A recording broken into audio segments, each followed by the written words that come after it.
to another episode of Sleep and Relax ASMR.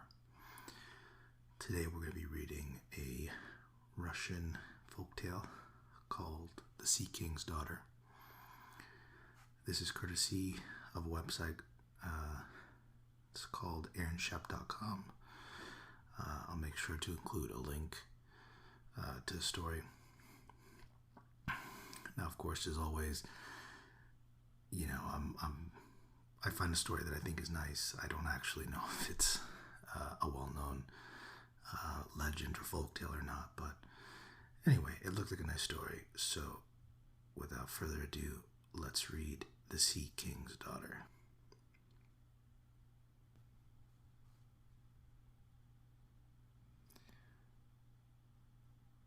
Long ago, in the river port city called Novgorod the Great, there lived a young musician named Sadko.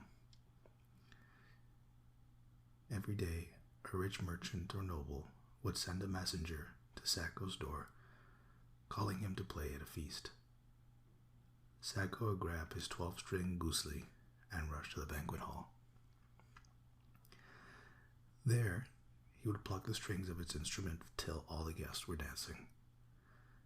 "Eat your fill," the host would tell him later, pointing him to the table and passing him a few small coins beside. And on such as he was given did Sadko live. Often his friends would ask him, "How can you survive on so little?" "It's not so bad," Sadko would reply. "And anyway, how many men can go to a different feast each day, play the music they love, and watch it set a whole room dancing?"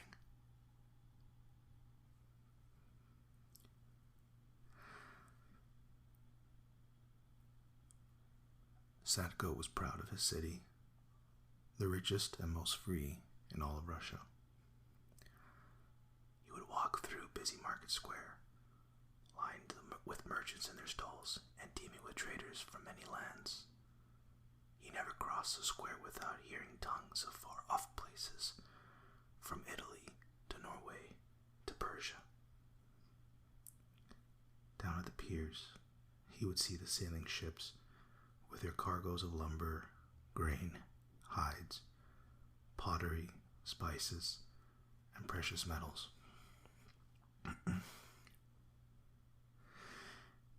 In crossing the great bridge over the river Volkhov, Sadko would catch the glint from the gilded roofs of a dozen white stone churches.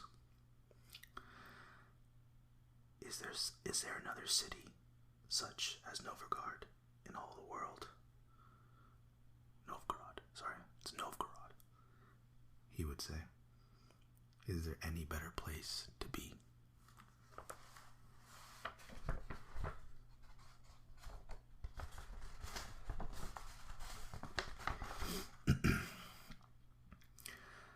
Yet sometimes Sadko was lonely. The maidens who danced to his music at the feast would often smile at him, and more than one had set his heart on fire. But they were rich and he was poor, and not one of them would think of being his. One lonely evening, Sadko walked sadly beyond the city walls and down along the broad river Volkhov. He came to his favorite spot on the bank and set his gusli in his lap. Gentle waves brushed the shore, and moonlight shimmered on the water. "My lovely river Volkhov," he said with a sigh. "Rich man, poor man, it's all the same to you. If only you were a woman, I'd marry you and live with you here in the city I love." Sadko plucked a sad tune, then a peaceful one, then a merry one. The tinkling notes of his gusli floated over the Volkhov. All at once the river grew rough and strong waves began to slap the bank. "Heaven help me," cried Sadko, as a large shape rose from the water. Before him stood a huge man with a pearl-encrusted crown atop a floating mane of seaweed. "Musician," said the man, "behold the king of the sea. To this river I come to visit one of my daughters, the Princess Volkova. Your sweet music reached us on the river bottom, where it pleased us greatly.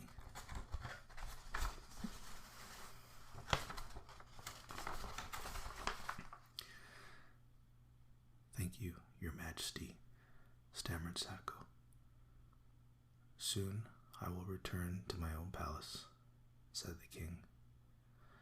I wish you to play there at a feast. Gladly, said Sadko. But where is it? And how do I get there? Why, under the sea, of course. I'm sure you'll find your way. But meanwhile, you need not wait for your reward.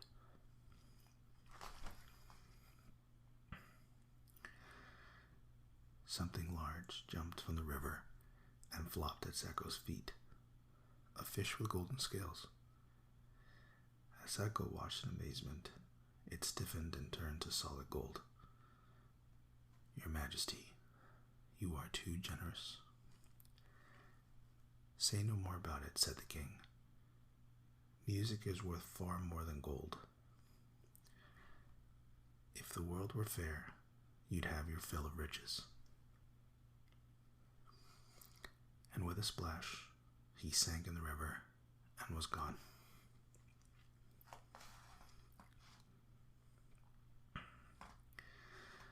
The next morning, Sadko arrived at the market square just as the stalls were opening. He quickly sold the golden fish to an astonished merchant. Then hurrying to the piers, he booked his passage on a ship leaving Novgorod that very day. Down the Volkhov, the ship sailed across Lake Ladoga and the Gulf of Finland and into the Baltic Sea. As it sped above the deep water, Sadko peered over the rail. In all the wide sea, he murmured, how can I ever find the palace? Just then, the ship shuddered to a halt. The wind filled the sails, yet the ship stood still, as if a giant hand had grasped it. Some of the sailors cursed in fear, while others prayed for their lives. It must be the king of the sea, the captain cried. Perhaps he seeks tribute, or someone among us. Do not be troubled, called Sadko. I know the one he seeks. And clutching his gusli, he climbed the railing. Stop him, shouted the captain. But before any could lay hold of him, Sadko jumped from the ship and plunged below the waves. Down sank Sadko, down all the way to the seafloor. The red sun shone dimly through the water above, while before him stood a white stone palace.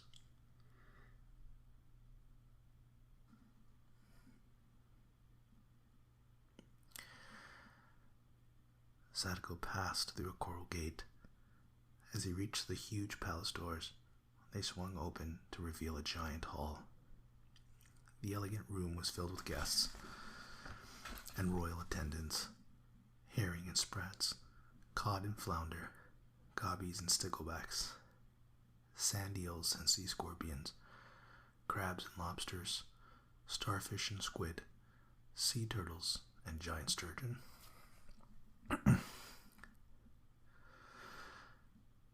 Standing among the guests were dozens of maidens, river nymphs, the Sea King's daughters. On a shelf throne at the end of the hall sat the Sea King and his queen. You're just in time, called the king. Musician, come sit by me and let the dance begin. Sadko set his gusli on his lap and plucked a merry tune. Soon all the fish swam in graceful figures. The seafloor crawlers cavorted. The river mains leaped and spun. I like that tune, declared the king. He jumped to the center of the hall and joined the dance. His arms waved, his robe swirled, his hair streamed, his feet stamped. "Faster," cried the king, "play faster." Sadako played faster, and the king's dance grew wilder. All the others stopped and watched in awe. Ever more madly did he move, whirling faster, leaping higher, and stamping harder.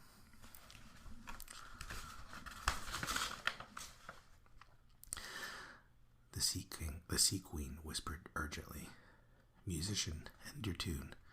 It seems to you the king merely dances in his hall, but above us the sea is tossing ships like toys, and giant waves are breaking on the shore." Alarmed, Sadako pulled a string until it snapped. "Your Majesty, my guzli is broken." "A shame," said the Sea King, winding to a stop. "I could have danced for days, but a fine fellow you are, Sadako. I think I'll marry you to one of my daughters and keep you here forever." "Your Majesty," said Sadako carefully, "beneath the sea, your word is law, but this is not my home. I love my city of Novgorod." "Say no more about it," roared the king. "Prepare to choose your bride.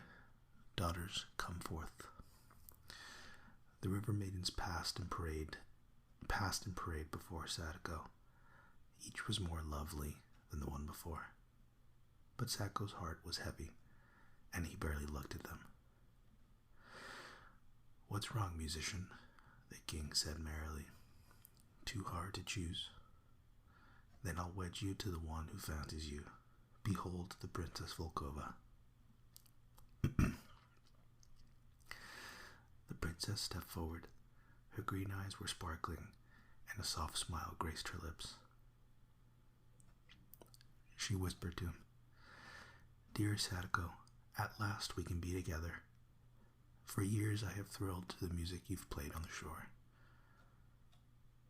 "Volkova," said Sadako in wonder, "you're as lovely as your river." Oh, sorry. Let me put that there. I apologize if that noise was in the background. I just noticed the paper was kind of like hitting my microphone a little bit. "Volkova," said Sadako in wonder, "you're as lovely as your river." But the Sea Queen leaned over and said softly, "You are a good man, Sadako, so I will tell you the truth. If you but once kiss or embrace her, you can never return to your city again." That night, Sadako lay beside his bride on a bed of seaweed. "She's so lovely," thought Sadako, "so charming. All I ever hoped for. How can I not hold her?" But time after time, the queen's words came back to him. "Never return to your city again." And his arms lay frozen at his sides.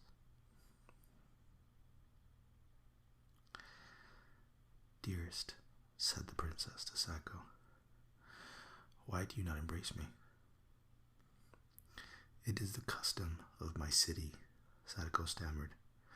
"We never kiss or embrace on the first night."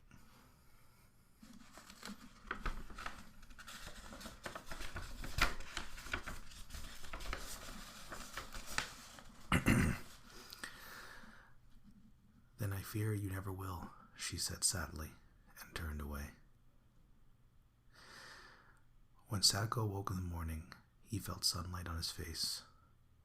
He opened his eyes and saw beside him not the Princess Volkova, but the river Volkhov, and behind him rose the walls of Novgorod. "My home," said Sadako, and he wept, perhaps for joy at his return, perhaps for sadness at his loss, perhaps for both. The years were good to Sadako. With the money that remained to him, he bought a ship, and goods enough to fill it. And so Sadako became a merchant, and in time, the richest man in Novgorod. What's more, he married a fine young woman and raised a family. Many a feast he would hold so he could play his guzli and watch his children dance. Yet sometimes, on a quiet evening, he would walk out of the city alone sit on the bank, and send his tinkling music over the water. And sometimes, too, a lovely head would rise from the river to listen, or perhaps it was only the moonlight on the Volkhov. So that was The Sea King's Daughter. It's supposed to be a Russian folktale. I thought it was a really lovely story, and so that's why I chose it for today's episode. If you guys like this type of episode, you can reach out to me at sleepandrelaxasmr@gmail.com. I also would encourage you to sign up for our newsletter at sleepandrelaxasmr.com. By getting access to the newsletter, you're also getting access to polls, special content, promos, etc. So that's all for this episode. I really hope you guys enjoyed it. As always, thank you very much for listening, and take care.